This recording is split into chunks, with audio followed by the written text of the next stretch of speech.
What are you hearing out in the marketplace? Yeah, our customer service representatives are very interested in making sure that they keep their customers' plants running and that they fulfill orders that come in. Visibility into forward demand, it can be challenging to get insight into. So I've heard about the perfect order. Yes. Does that come into play? Yes, customer service organizations look at perfect orders. Were they able to deliver the product per the customer's request, or were they able to deliver the product per the terms agreed to in the contract, which can be two different things. The terms of a contract might say they need a 3-day lead time, but the customer might place the order with a 2-day lead time. So customer service organizations really try to get that order to where it's supposed to go, irregardless of what the contract says.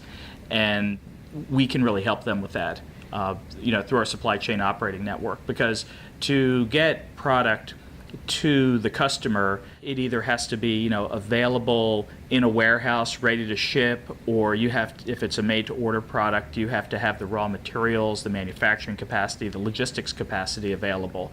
And so the customer service organization really plays a key role in making sure all those things are together to get that product shipped to the right place, right time. So easier said than done. I'm sure they have their challenges. Absolutely. So what keeps them from being successful every time with those objectives?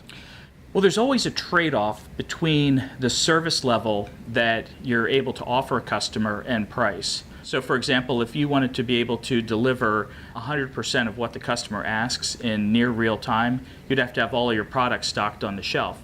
But that can increase working capital. So it's a balancing act between the amount of raw materials that are stored, the amount of finished goods that are stored, and being able to supply the product when the customer needs it. So that's where contracts come into play, because the contract will lay out those terms. And if a customer needs product available instantly, they might have to pay a higher price than if they're willing to accept the lead time, for example. A company like us, Elemica, we're a supply chain operating network.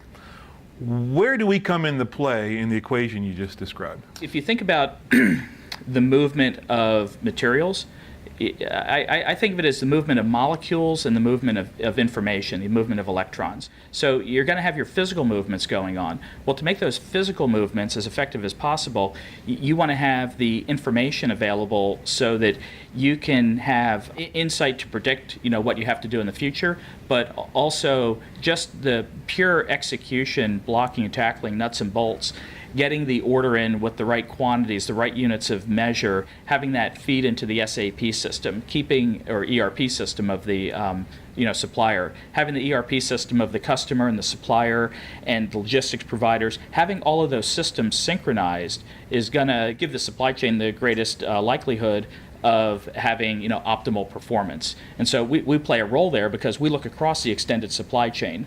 In fact, if you think about it using the SCORE model, moving from like a tier 3 to a tier 2 to a tier 1 supplier to a manufacturer to a distributor to a customer, the end consumer, you have that extended supply chain. Most companies' ERP systems can only see what's inside their piece of that. And what we provide with our supply chain operating network is that end-to-end visibility across those companies, and that's very powerful because if, as a manufacturer, you need raw materials, you need those raw materials coming in from your supplier, they need them coming in from their supplier, and the further upstream and downstream you can see, the better decisions you can make, and we're key to that. So the fulfillment organizations are telling you in the customer management solutions, visibility is really, really important. Yeah, visibility is important, both at a micro level to what's on the shelf in the supply chain, to a more macro level, what are the market changes that are coming forward in the future. So I think you touched on one of the challenges to achieving that visibility earlier when you talked about synchronizing all these systems across trading partners across the supply chain. Yes. Sounds like in addition to visibility, flexibility, bit of agility needs to come into play. Yep. Because you can't force all these companies and all these trading partners to adopt a single way of doing business, right? That's a really good point, Ed. Every company is going to configure their ERP system to meet their needs. If they're a batch manufacturing company, or they're a discrete manufacturing company, or they're a carrier. They have in their business, they have their own specific needs. They have their data structures they want to use. They have their accounting systems.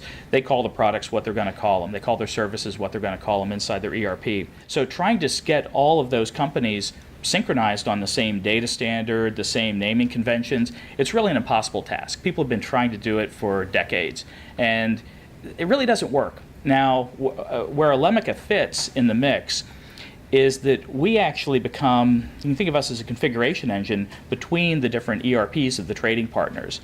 And what our role, our real strategic play in the market is to sit between the companies and allow them to send us their data as they want to. And we configure it so it can be normalized for application integration and analytics. We get it normalized, and then we send it out to the trading partner on the other side how they want to receive it. So we don't try to force everyone to a common standard, because that simply doesn't work. What we do is we let companies come as they are. We configure the data and let it go to where it needs to go. So we're standards agnostic. We're standards agnostic, absolutely.